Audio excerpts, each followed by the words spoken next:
കേരള സർക്കാരിന്റെ മാലിന്യമുക്ത നവകേരള പരിപാടിക്ക് ഗാന്ധി ജയന്തി ദിനത്തിൽ തുടക്കമായി. കൊട്ടാരക്കരയിൽ വെച്ച് നടന്ന പരിപാടി മുഖ്യമന്ത്രി പിണറായി വിജയൻ ഉദ്ഘാടനം ചെയ്തു. കേരളത്തെ 2025 അടുത്ത വർഷത്തോടെ പൂർണ്ണമായും മാലിന്യമുക്തമാക്കുമെന്ന് മുഖ്യമന്ത്രി പറഞ്ഞു. നല്ല രീതിയിൽ മാലിന്യ സംസ്കരണം നടത്താൻ ഇപ്പോൾ സാധിക്കുന്നുണ്ടെന്നും മുഖ്യമന്ത്രി അഭിപ്രായപ്പെട്ടു. മാലിന്യമുക്ത നവകേരളം ജനകീയ ക്യാമ്പയിൻ സംസ്ഥാനതല ഉദ്ഘാടനം നിർവഹിച്ച് സംസാരിക്കുകയായിരുന്നു അദ്ദേഹം.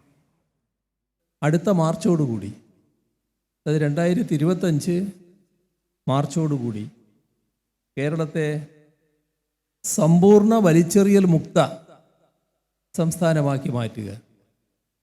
ആരും ഇപ്പോൾ ഒറ്റപ്പെട്ട രീതിയിലെങ്കിലും ഉണ്ടെങ്കിൽ ഈ മാർച്ചാകുമ്പോഴേക്ക് ആരും വലിച്ചെറിയാതിരിക്കുക, മാലിന്യം വലിച്ചെറിയാതിരിക്കുക എന്ന നിലയിലേക്ക് നാടിനെ മാറ്റുക. അത്തരമൊരു ക്യാമ്പയിനിലൂടെ ലക്ഷ്യം വെച്ചത് നമ്മുടെ സമൂഹത്തെ ഇക്കാര്യത്തിൽ വലിയ തോതിൽ ബോധവൽക്കരിക്കുക എന്നുള്ളത് തന്നെയാണ്.